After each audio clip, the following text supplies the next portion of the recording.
There, Sharon Horne-Ellstrom here. How will you use mental health to supersize and grow your business? Today we're switching gears from contribution. We focused all last month on contribution. This month we are focusing on mental health and well-being, the mental area and aspect of a 9-part life framework that I use now.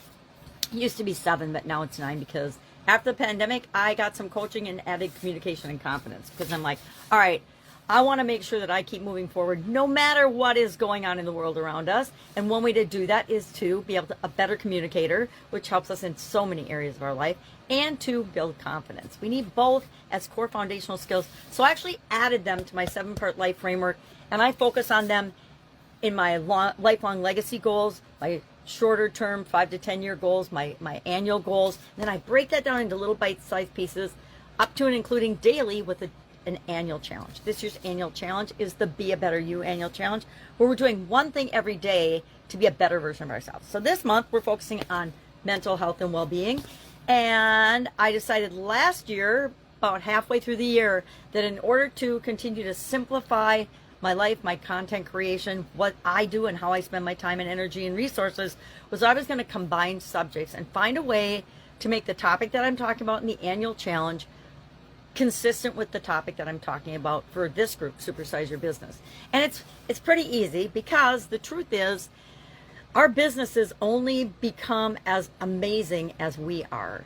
They only grow and supersize if we do. Either we grow and supersize and become capable of leading that type of organization, or we have the ability to step aside and say, okay, I've done what I can do with this business, so I'm going to turn the reins over to you, and you're going to continue to grow with it.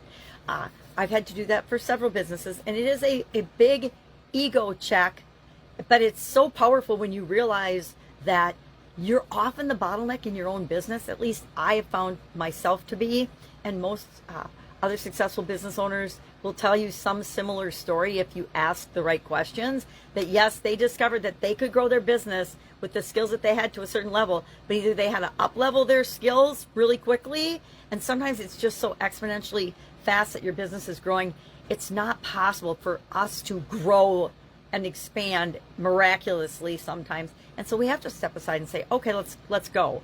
Keep going. And I'm going to go focus my energy in an area where I can shine and I can be my best self. So today, our action item for the Be a Better You Annual Challenge, and I'm challenging you to share this as well, is what's your definition of mental health? Mental health and well-being, whichever term you like the best. To me, they're synonymous. I mean, mental health is good mental health, so mental health to me is mental well-being. It might not be the same definition for you. So we can look up definitions all over the place about what things mean to other people and to expert sources, but none of that matters until we make it our own. And this is true of everything. We need to make it our own. So we need to decide, what does mental health and mental well-being look like within our organization?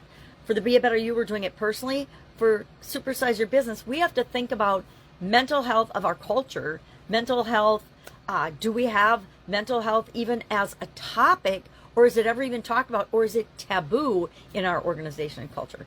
You would be surprised. You might not be surprised, depending on where you've worked in your life or the interactions you've had with other people, but the vast majority of organizations on the planet do not even consider mental health of the owner, much less, or the managers, or the people that help build that business. And it's an area where a little bit goes a really long way in terms of making your organization better and giving you a competitive advantage. Everything I talk about in this group is to give you a competitive advantage. Strategies that other companies, everybody could use them, but they're absolutely not.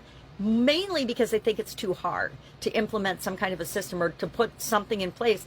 But once you put a system in place and let it grow organically, it's not hard, right?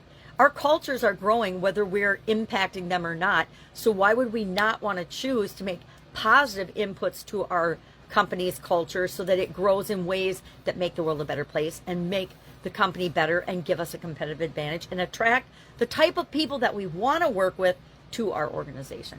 All the things that we do by improving ourselves and improving our business make it attractive to the people we want to serve, at least in my case, and I hope in your case as well.